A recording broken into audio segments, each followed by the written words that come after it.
What's up? I'm Wile E. Coyote, voice of SpongeBob, the anime version of SpongeBob SquarePants, and you're watching the Anime Egotists. Remember, F is not for failure, F is for friends, and it doesn't take a dose of secret formula to know that. And welcome back to the Anime Egotist, where if I went to Dual Academy, I'd probably want to be in the Raw Yellow dorm. Okay. I'd probably end up in Slifer Red. I don't know what I'm doing. I could help pull your grades up. But anyways, you got me, Alex, and if you're not kind to animals, I'm not kind to you. And I'm Richard. I tend to agree with him. That's right, and it's been a minute since we've been here. Hope the holidays have been good to you guys. Hope you guys are having a happy new year, or a better than last year's new year, but it's good to be back. Yes, it is. Yeah, and we haven't talked about Yu-Gi-Oh! Exclusively in a little bit, so we figured that's what we're doing for today's video. Yeah, we kind of thought, we've talked about like our Pokemon teams and stuff, so what would be our favorite archetypes for Yu-Gi-Oh! So what our decks could possibly be if we ever actually spent the money to buy these cards that cost hundreds and hundreds and hundreds of dollars. Yeah, or in either in real life or in some cases just the anime, because they do this weird thing in the anime where it's like, hey, you have the same cards as me, so you're stealing them. I'm like, but most of these cards you can buy in any booster pack, so we're not really sure how that works out. But overall, basically just our favorite Yu-Gi-Oh! Decks and archetypes. Some from the show, some from not the show, because apparently some decks just aren't used by people in the show, which is weird to me. Yeah, I mean, most of mine come from the show, at least at some point. And again, my experience comes from using any of these as dual links, so these aren't complete decks from my knowledge. I've never used them in like actually having the physical cards or anything like that. I've thought about purchasing some of them, but we can talk about that later. Anyways, we have a lot of new subscribers actually, but only one of them who's like super public. So, C-Line Official, thank you for the support. We're still wondering why you guys are deciding to subscribe to us. We haven't had anybody interesting on the channel or anything like that, but still, we want to thank you guys for your support. Thank you. Yes, thank you so much for subscribing. And if you are interested in a shout out, leave your username or whatever you feel like us shouting out in the comments and just mention that you haven't been shouted out yet. We'd be happy to shout you out. That is correct. Now, do you want to start us off for this one? Sure, I'll go ahead and start us off. So this is one that I think I've talked about before, and that's Cyber Dragon. Okay, I had a feeling this would be on your list. So again, when I was watching GX growing up, this was one of my favorite decks watching, especially because you only get to see it a few times with Zane before he disappeared, and then there's kind of a hiatus, I think, between season 1 and season 2. So, and then I've more recently watched the second season where he becomes Dark Cyber or whatever, but specifically the original Cyber Dragon decks, I always found these very interesting. I liked the whole, there's different levels of the card almost. I mean, it wasn't one of the level cards, but there's the Cyber Dragon, all of its kind of prototype, I guess. Yeah, cards. Well, there's literally one called Proto Cyber Dragon. Yeah, but then there's like Cyber Dragon, Dre, just a whole bunch of cards. You could build an entire deck just around playing Cyber Dragon, pretty much. And all of those basic cards are Cyber Dragon in the end. Because they all have, I think, that term in their card is, once this card is on the field, it's considered Cyber Dragon, and you get to, you can use it at any of the fusion monsters, which are amazingly powerful in this. Yeah, which I find hilarious because the original Cyber Dragon, the one that started all off, apparently it's been like limited. Like you can only have like 1 copy in your deck, 2 copies in your deck, something like that, because apparently it was just getting too much for people to handle. Well, if I remember correctly, if your opponent has a monster on the field, you can special summon it from your hand. Yeah, as long as you don't have any other monsters. So it gives you a really powerful, really easy to summon monster. And even if you have to sacrifice one monster for that one, and it's powerful. Again, I liked it through Zane. I used it in Duel Links when they finally released it. I'd already built kind of a deck using, I think it was Cyber Dragon Gray, I think was the one that came out before regular Cyber Dragon, but I've really enjoyed playing with this one, and this was one of the decks that I just enjoyed watching and have enjoyed using in Duel Links. Yeah, I can agree with that. It also helps that Zane had like the best deck out of everybody in the show because everybody else is like, oh, I play this normal monster and then maybe a face down. But Zane's like, all right, I'm going to bring out my Cyber Fusions and just win this duel already. It definitely helped with Zane's character. But yeah, I really like the Cyber Dragons, especially with Power Bond and all those other types of cards. It's a fun deck to use, not so much to go up against. Yeah. Well, I may mention later on one of the decks I don't like that I remember having issues with. But all right, it's so more with one of my other ones. But like I said, I can co-sign on to that. Okay, so my first one, and this is a little bit of an interesting one because I don't feel like this gets talked about enough. Magnets and Magnet Warriors. Okay. I remember the Magnet Warriors. I don't really remember Magnet. Well, they're all basically kind of the same thing. Apparently, magnets are more exclusive in Yu-Gi-Oh! Zexal, but neither of us have made it there yet, so it's okay. But basically, as a kid, I just loved magnets, especially the joke of in Battlefield Friends of how do magnets work? They just do, which is a fair answer. But in all honesty, I just find them really interesting, especially since they were some of the first cards that could, quote-unquote, combine without using polymerization. Yugi's Valkyrian was super cool, and even Bastion had some magnet cards that worked like, well, actual magnets, like repelling cards, attracting cards, which sadly were never released, but that's the story of being a Bastion fan. But they recently, I guess I can't say recently, sometime down the line, they got support like electromagnetic warriors and like traps and spell cards and stuff like that. But overall, I think they're just a cool type of card that I don't know how much they're used competitively, but I like them. I like magnets and magnet warriors. I remember liking them as well. I only owned a few of them in the from the game as a kid, but I really enjoyed watching them in the anime, especially those early episodes because they almost became Yugi's ace monster for a while. It seemed like. Yeah, I remember he specifically used them like against the Pharaoh in one of the last parts of the series. So it was nice to know that Yugi himself had his own type of deck that was different from the Pharaoh, because if they both had the same decks, that wouldn't have been all that interesting in some places.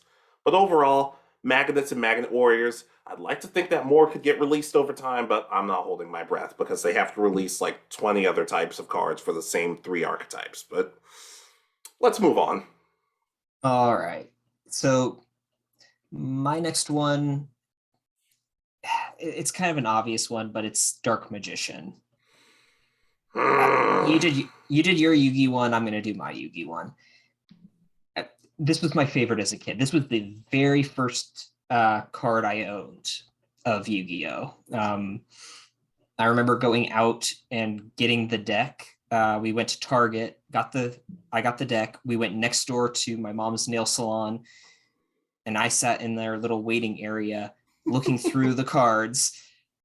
And of course it was that first edition Dark Magician from the Yugi starter deck and while my mom was getting her nails done, and I was just looking at all the cards. But it's not specifically that. I enjoyed Arcana's deck. I know you don't like Arcana, but I liked his deck. Yeah. And I know Dark Magician has gotten a lot of support over the last few years where they've added, I think, Magician's Rod, Magician's Robe, but they've got all the different sort of side cards that make the Dark Magician a bit more powerful. And I just always enjoyed the Dark Magician as a card. Okay, I kind of have to agree and disagree with this, because on the one hand, three points. One, it's a really cool archetype, and there's just a lot of awesome, cool cards with it. Despite the fact that, my second point being, it's kind of been overexposed at this point because there's so many different types of cards. It's not that that's your fault that I know of, and the third one is kind of, This deck is not fun to play against. This is one of the decks that whenever I play against it, I always hate it. Because it's always like one or two cards in their hands, like, oh, I get to special summon Dark Magician, and now magicians can't be affected by this, or that, and I'm just like, this is like the first turn of the duel. Cut me a break. Side note, neither of us are really competitive duelists, so maybe don't use these decks. Again, yeah, my experience comes from, again, owning a handful of the cards, especially the early ones from as a kid, and then Duel Links. I always enjoyed the Dark Magician.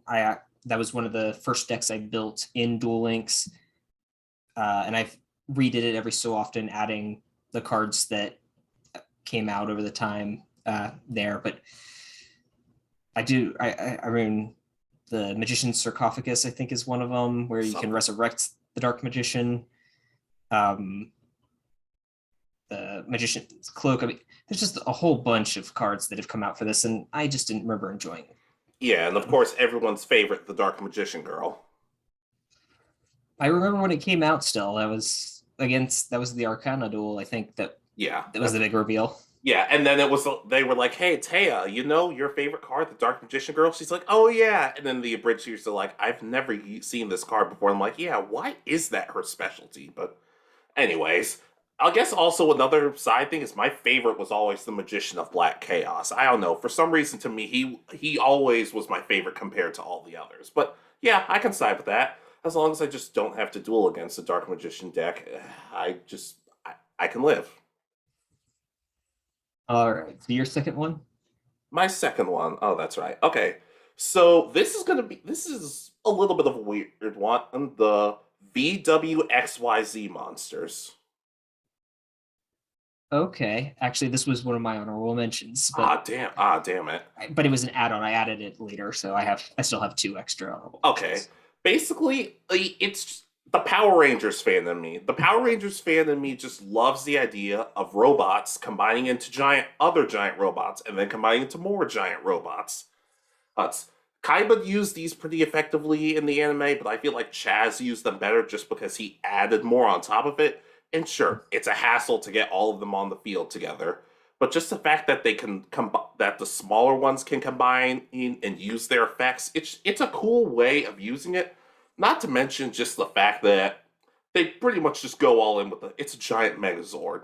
Not to mention there were some that Chaz apparently, there have been cards released that you could, pretty much cards that Chaz would use that you combine with some of his other monsters. It's just cool to see. Exactly. I loved this monster. Again, this was one I used heavily in Duel Links. I used all of them at one point. I knew I struggled after I got the XYZ set. I was struggling to get the ones in the packs for the V and W cards needed for the, I guess, ultimate monster of it. But no, this was a lot of fun, and getting to, you're in a tight spot and you only have 2 of them. Well, now you've got a bigger monster that you can summon real quick. Then that was always nice. Yeah, not to mention, and like Chaz had some ones that I don't think have been released yet that he used in his duel against Bastion, and one of the cards he summoned was B-Tron 2, and he specifically in the dub says B-Tron 2 Electric Boogaloo, and I'm just like, well, I'm not going to forget about this card now. Thanks a lot, Chaz. But overall, just like I said, the Power Rangers fan in me. Giant robots combining into bigger giant robots to make a super giant robot. Exactly. They're a lot of fun to play with, and they've always been very interesting and not heavily used because it takes a minute to get them onto the field. That is very true. All right. So my next one? Go for it. So let's see. This one, I've only used a little bit in Duel Links, but I remember really enjoying them in GX. It was the Archfiend cards. Oh, I'm surprised that one was an honorable mention, but I really do like the Archfiend cards. Yes, they have the disadvantage of, I think you pay 500 life points per monster on your field unless you have the card in place that negates that effect. But until it's destroyed, and then you have to take all that damage. It's like, oh, here's the bill. But they're a lot of fun. It's one that they kind of didn't have at the start, but they did, because Summon Skull is one, but it's Yeah. It's just there are a lot of fun cards. They're very dark. I remember watching I think was his name, was that Pain? No. Titan. Titan, that's it. Who had the fake Millennium Puzzle. That was so funny to me, especially watching back in as adults. Like, oh, this is literally just smoke and mirrors. That he was one of the funnier characters until they ruined him down the line. Yeah, but using these cards, it's again, I've tried to build up a deck of them, but I've never been able to. This was one of those that I think could be really interesting if we saw from more of a either a side character or a main character using them. I think could be really interesting. I don't think we'll ever get that, but Yeah, it'd be honestly kind of would be the perfect for like a rival duelist who's like the main rival of a Yu-Gi-Oh series could use these. But yeah, I agree. The Archfiend cards were always some of my favorites, especially since, in my opinion, and you could use them like there's something like dangerous and kind of scary about them, but there's also something that's a little more badass, like if a hero wanted to use these cards. But yeah, I can side with that. They're some of my favorite cards to use. again, and I feel that they've been of the series I've seen, they've been underused because again, I only remember Titan using them and actually using a deck of them. Other characters might use one or two, but these seem like a really cool archetype that could have gotten a main character, or rival, or a friend using them. So Yeah, I can understand that. So my next one, go right ahead. Infernity cards. Okay. Okay, so for those of you who don't know what these are cards from Yu-Gi-Oh! 5Ds used by Callan. Talked about the Crash Town arc, so I'm not going to get too much into that. But basically, the Callan got these cards when he became a Dark Signer. And one of the things I love is, despite how like creepy and scary looking some of them can be, when Callan was redeeming himself, he still kept these cards and he kind of used them for good. They're basically a bunch of fiend monsters, like including like one beetle type thing. But it works for variety. But basically, they're cards that use their effects while you have no cards in your hand. And I always found that to be a really interesting way of doing it. Especially when I first started seeing them, I'm like, who wouldn't want cards in their hand? That's what you need. And then you finally start using the deck and you're like, oh no, that's how you use them. It's just a lot of cool variety. Like their skull monsters, their dragons. It's just a whole lot of stuff that I find really interesting. Yeah, I mean that's one of the things about Yu-Gi-Oh! Is just how varied the different decks can be. Because I mean, there's decks that are all about getting more cards in your hand, decks that are about getting removing cards from your hand and having abilities when there's no cards. Others that are about your graveyard. Pretty much, if there's some aspect to the game, there's a deck that you can use to make sure it can really, I guess, take advantage of it. Yeah. Now the ultimate drawback being if you have even one card in your hand, you can't use the effect. But it's not specifically an Infernity card from what I can tell, but there is a card where during at some point in the game, you can remove from play all cards in your hand until, I want to say, the standby phase. Not to mention, like I've talked about, the one card Callan had where it's like, oh, even if you knock my life points down to 0, I can summon this card, which hasn't been released for obvious reasons, because people could use that with or without other Infernity cards. But like I said, it's a different type of card because, like I said, you don't have cards in your hand, and they just have a lot of cool, badass designs, in my opinion. I don't know most of these cards, but I know of them because I remember seeing, I think, a few of them when they were doing the GX was released at one point, or not X, whatever the one is, 5Ds. So I remember seeing some of these cards. I don't remember all of them, but I do remember seeing them. Yeah, but they're just a fun, cool archetype. That's something different. All right. So my last one before honorable mentions. Go for it. Let's see. I'm going to go with the Red Eyes Black Dragon deck. Specific. Oh, there's so many competitive players who are laughing at you right now, but like, not that I would know about it. I know, but these cards, this has got to be one of the biggest sets of all for one set of monsters because there's Red Eyes Black Dragon, Red Eyes Black Metal Dragon, Red Eyes Black Skull Dragon, Red Eyes Black Chick, a whole bunch of different like oh god, what are they called? Ritual summoning monsters. I remember seeing for A Red lot Eyes, of fusion-based monsters. and none of them are exactly powerful, but they're all. I always just love the look of Red Eyes Black Dragon and all of its cards that went with. I remember when, as a kid, the deck I wanted to build, like if I was gonna like play in tournaments or anything, was going to be a Red Eyes Black Dragon deck. I know, stupid kid, but this was before any of the like there was a full deck, so it was all about trying to get when I was thinking about it, it was Red Eyes Black Skull Dragon was the one I was gonna be trying to get out. It was gonna be the big monster. Yeah.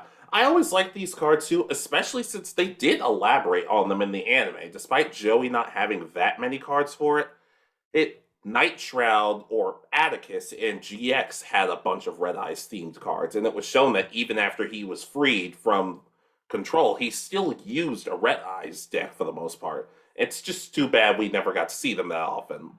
Or just see Atticus and Joey duel over basically who uses the Red Eyes better, even though we all know they would probably be friends at some point.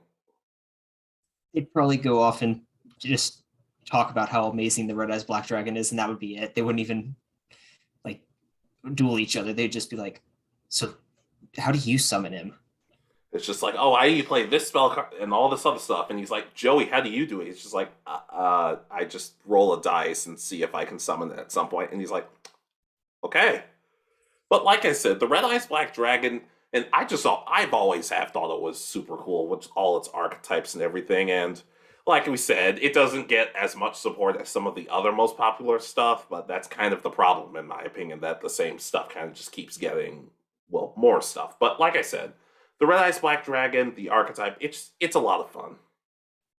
In my opinion, I think it was really designed originally to be a card that you slide into any deck as a just a meter monster, and so they included it in if you had the summon skull, so they had a way of making it more powerful. I think there was a whole bunch of other, like if you wanted a machine deck, you could throw it in. You could even throw it in there because you could get it the power with different effects, I think, through there. So there was just a whole bunch of different things I remember people using it for. Yeah, it's like I said, it's a fun archetype, especially just especially with thinking if Joey ever returned properly to the Yu-Gi-Oh anime, just how much his deck would be improved if he used a Red Eyes deck. Yeah, but he's always going to be the lucky deck kind of thing. If it works, then I guess sure. All right, but anyways, my next one, my last one before honorable mentions. Go right ahead. Okay, I haven't talked about this deck too much. I don't feel like I've ever talked about this deck with you, but I'm going to say it. Watt monsters. Okay. Okay, so for those of you who don't really necessarily know what I'm talking about, Watt, like electricity, that sort of thing. As far as I know, this deck has never been used in the anime, but it was part of one of my favorite Yu-Gi-Oh video games. I'm trying to remember the name of it off the top of my head. Basically, Yu-Gi-Oh! 5D's World Championship 2011 over the Nexus. I'm not going to say that again because it takes too long to say. It was used by one of your teammates, Misaki, and one of the things I really like about these cards is Misaki's always played. She's very serious, not necessarily mean, but kind of cold and blunt at times. And a lot of these Watt monsters are just the most adorable things ever. Like there's a lemur, there are lemurs, there are birds, there are squirrels, there are giraffes, and it's a funny contrast when you start to think about it. Not to mention, despite all of them having really low attack, which could be a problem, it's just really cool that a lot of them can attack directly, and if a lot of them are just attacked directly or are destroyed, different effects happen. Like one in particular has, if it's destroyed, your opponent can't attack the next turn. So it's a good way to stall and play it out. Especially considering I feel like Thunder monsters for the longest time didn't really get a whole lot. So to me, a lot of these it's a unique spin of things. Like I said, their attacks low and everything, but it's a really fun deck to use. Okay. I don't really know much about them. I did look them up just a quick second ago. They are very cute looking cards. And I read like one or two of their effects. They do seem like, yeah, that they're, how to put it, they're a strategy deck, I guess is the best term. Yeah. It's all about trying to get the right ones out at the right time and using their effects to stall until you get the right cards. Yeah, and it's not, and even if you don't necessarily have all the right ones together, there are certain cards you can use with it. For example, I don't remember the name of the card, but I know in particular if you have a bunch of monsters in defense mode, like a bunch of level 3 monsters in defense mode, they can't be destroyed or something like that. So it's a good way to protect yourself. Like I said, not a lot of people use this deck, so I'm sure or at some point there is a way to stop them, but I like to think outside the box. Like, I wouldn't want to have the same deck as everybody else. That would get boring. Yeah, and from my understanding, that's kind of how tournaments go. Is it's like the finals are like 4 or 5, or yeah, finals are usually 2 or 3 of the same decks coming into the finals, and they just have slightly different combinations. Yeah.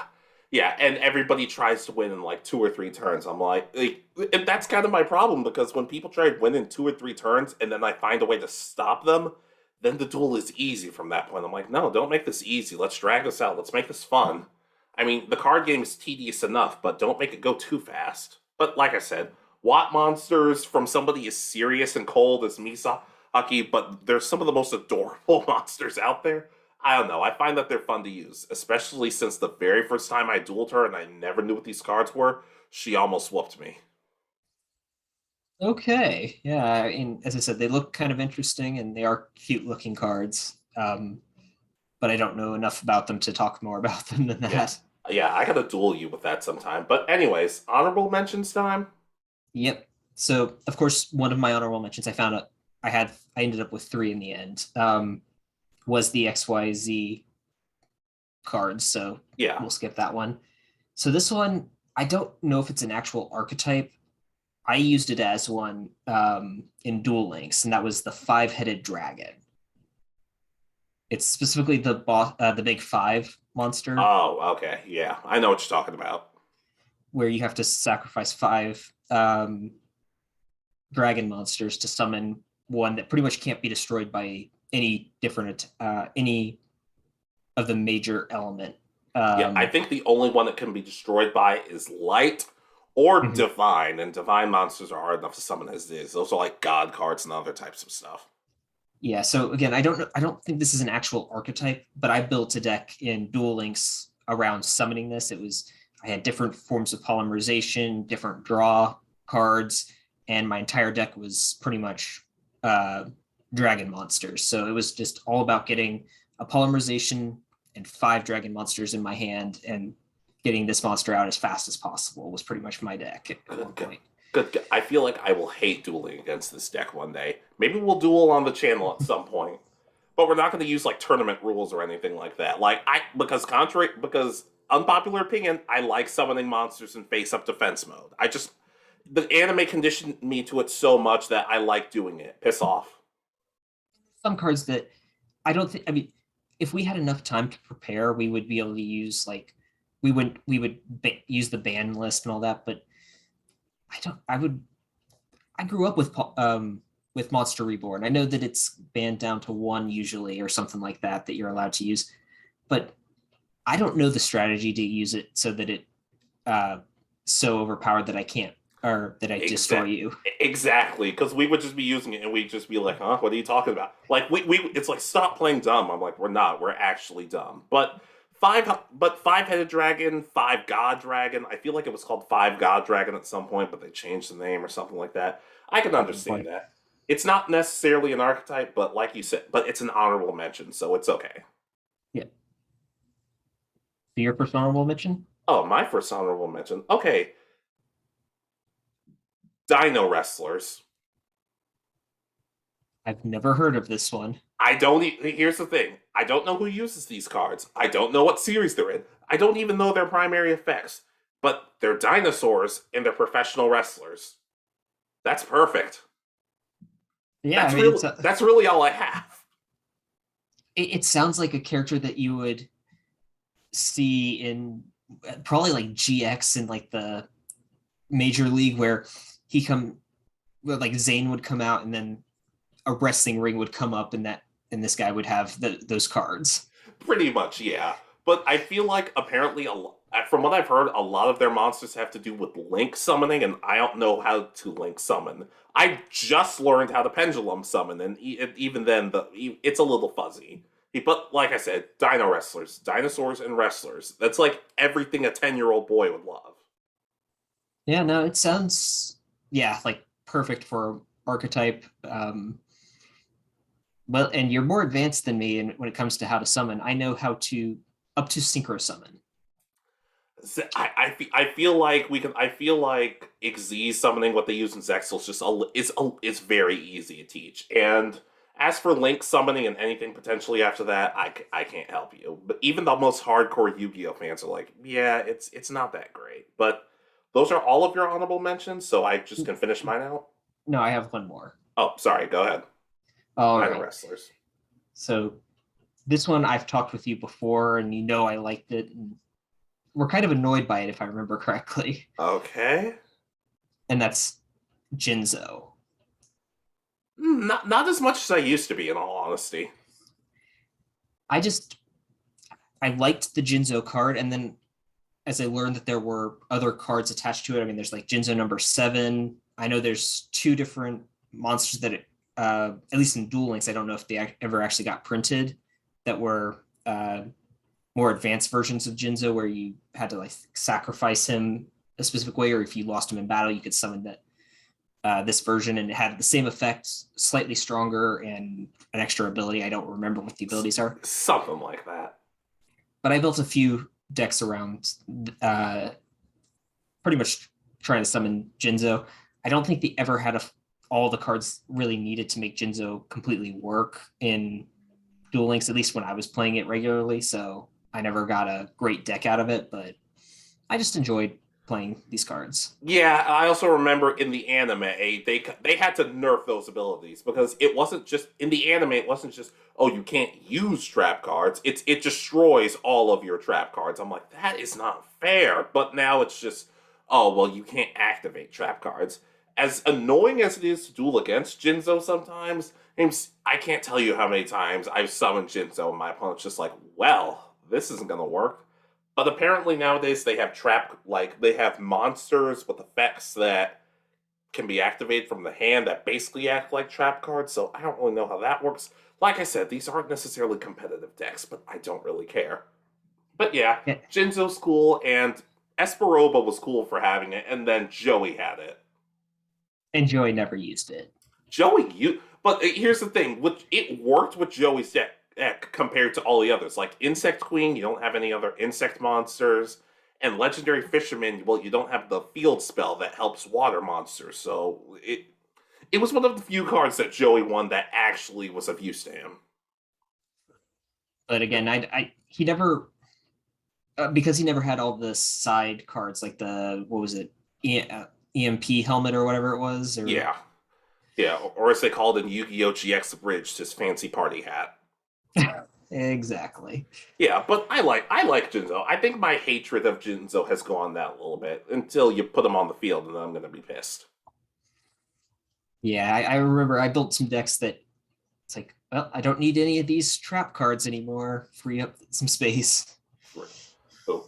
But, okay, so my next honorable mention? Yeah, go ahead with your 2. I think you have 2 honorable mentions left. Yeah, 2 more. Go ahead. Super Heavy Samurai. Okay. This is used by somebody named Gong in Yu-Gi-Oh! Arc 5. Yeah, I'm just as surprised as everybody else. I actually know an archetype from that show, but I don't know a whole lot about Gong, but one of the things I do know is that a lot of his monsters are known for having really high defense points, and a lot of the monsters you can equip to your other monsters. Like one monster increases your monster's defense, or one lets it so it can only be attacked. It isn't affected by spell or traps, or this is the only monster you're allowed to attack. Just other things like that. It's just a cool archetype that, and one of the weird things is a lot of the cards use their effects by you can't have any spell or trap cards in the graveyard. So when I use him for Duel Links, I don't have any spell or trap cards in my deck.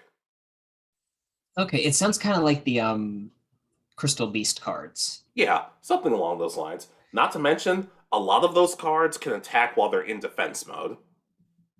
And with an already high defense, it makes life real rough for your opponents sometimes. Right. I'll have to kind of co-sign onto that one.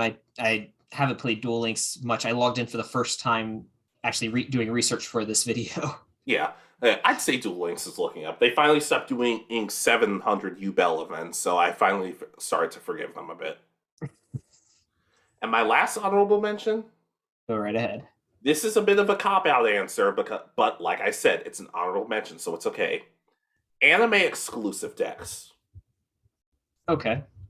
Like, for example, some of the ones we've talked about before, like some of the Magnet cards Bastion use, like I said, they're anime exclusive.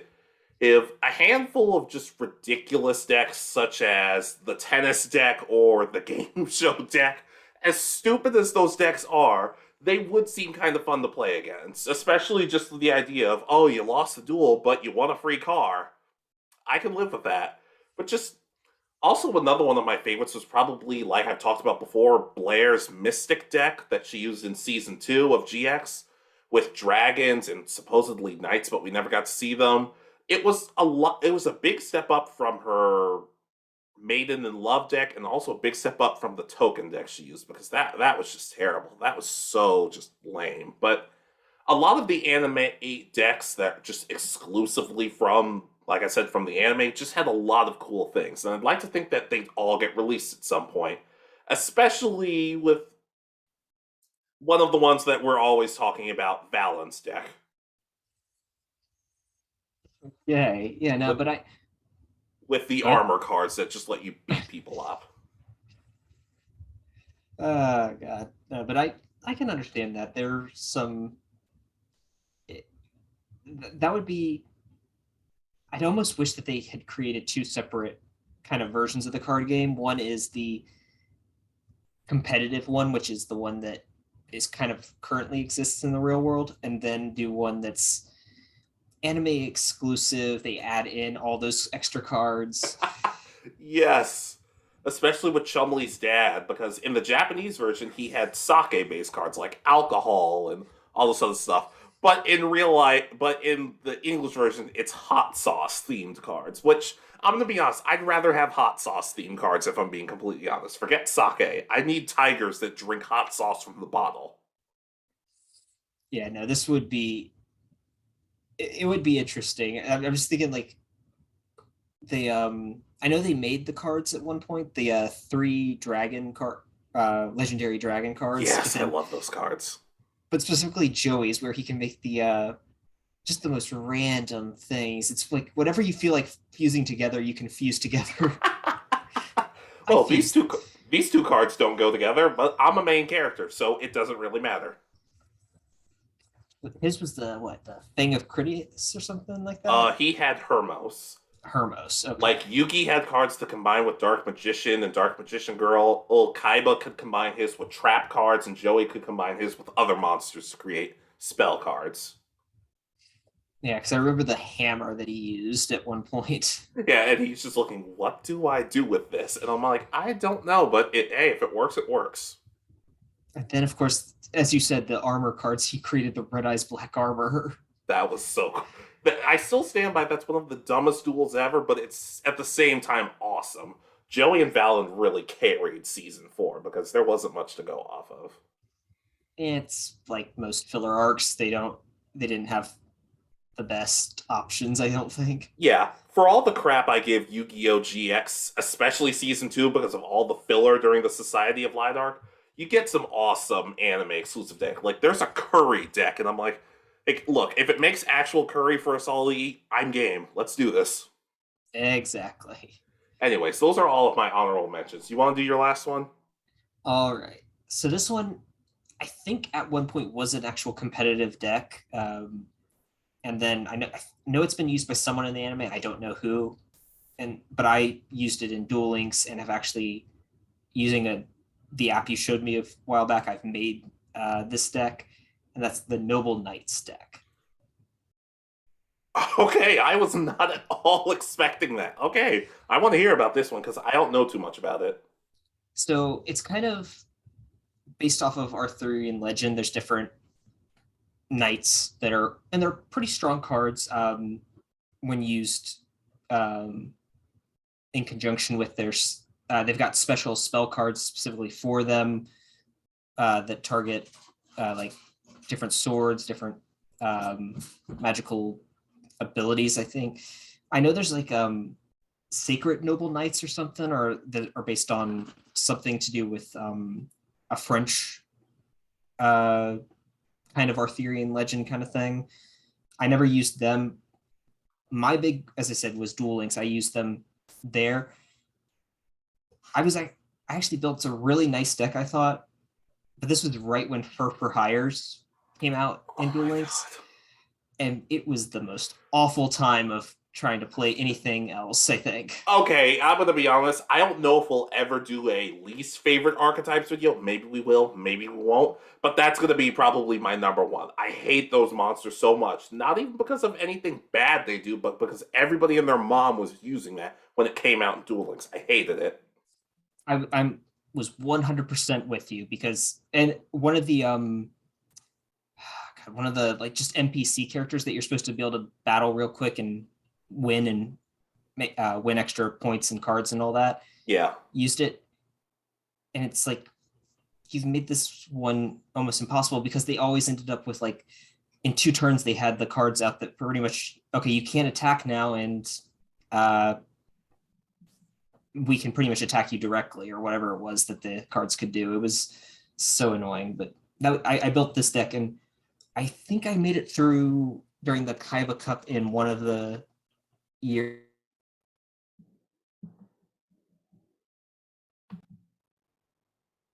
It's recording. All right, so I used this the Noble Knights deck when I first created it in one of the Kaiba Cup tournaments on Duel Links. And I was really proud of this because I got through like 3 or 4 rounds, like actually whatever the levels were, whatever it was, I got up there. Then I started running into a lot of the people using the for Hires and stuff, and that was just annoying. So I stopped. This was like the last deck I created that before I quit Duel Links for a while.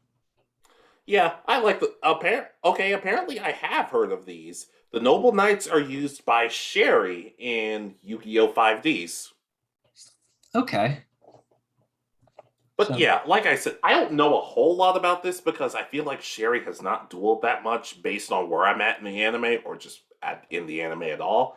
That's the life of a female character in Yu-Gi-Oh! Though. But they seem like cool enough cards. I'd like to experience them more.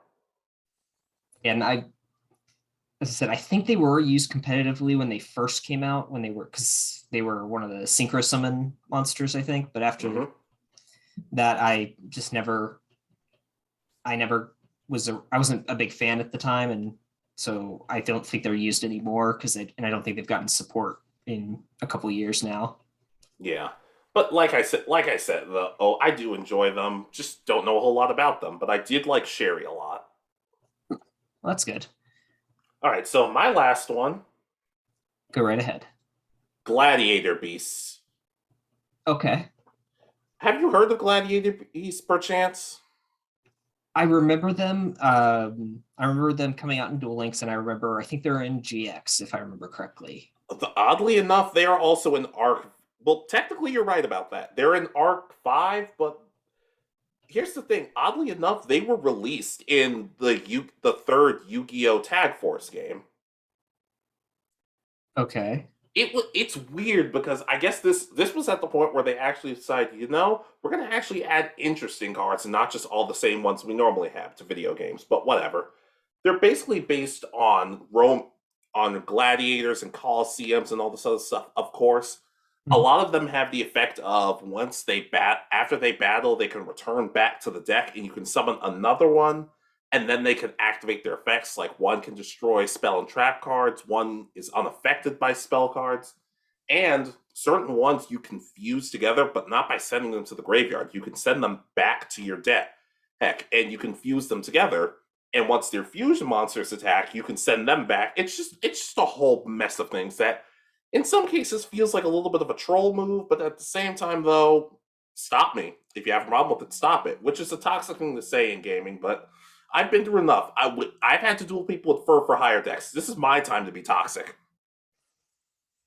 Yeah, no, but I seem to remember they got a special release in Duel Links where you had to do it was like the maze or something, right? Where you had to you rolled the dice and you got move this X number of spaces and do either you duel someone, you get random items. So I remember those were always my favorite part of Duel Links was the different events. So I remember really enjoying these. Yeah, because I remember when I first started playing Tag Force 3, I thought to myself, oh, these cards are kind of cool. And I don't know anybody else who uses them because I didn't know what Arc 5 was at the time.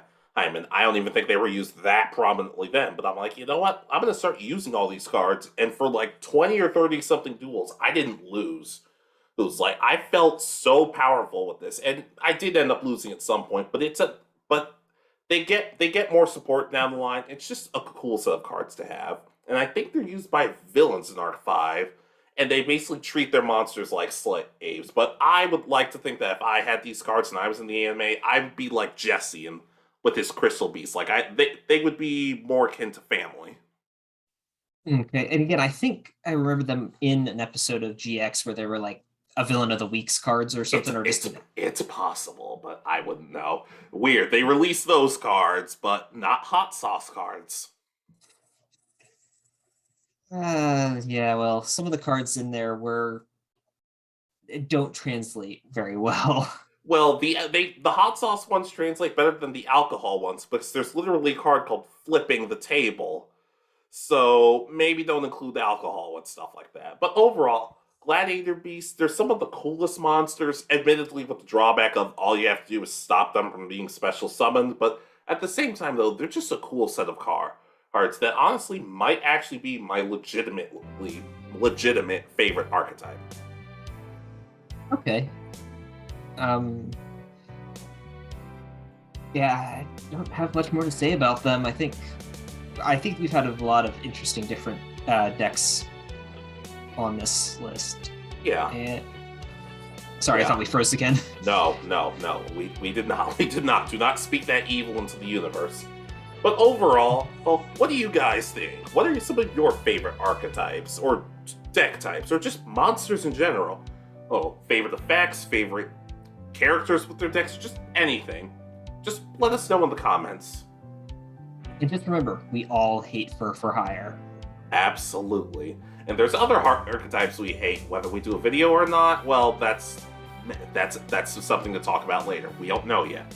But it's just, we know a lot of these decks aren't competitive. But for me, it's about people don't play to have fun. People play to win. And I want to win too. But I like having fun with these decks, and that's what they mean to me. Yeah, I enjoyed playing with you and the guys back in college. We didn't play competitive decks. We didn't even have like a complete archetype in any one of our decks, I don't think. That might change if I ever start to get my hands on some of these cards. But like I said, please let us know. Hopefully we'll be back to a somewhat regular schedule. We still don't know yet. And be on the lookout because we might be doing a special video with somebody coming up. But anyways, we'll catch you guys next time. This has been Alex. And Richard. And you've been listening to the Anime Egotists. Good night, and peace easy.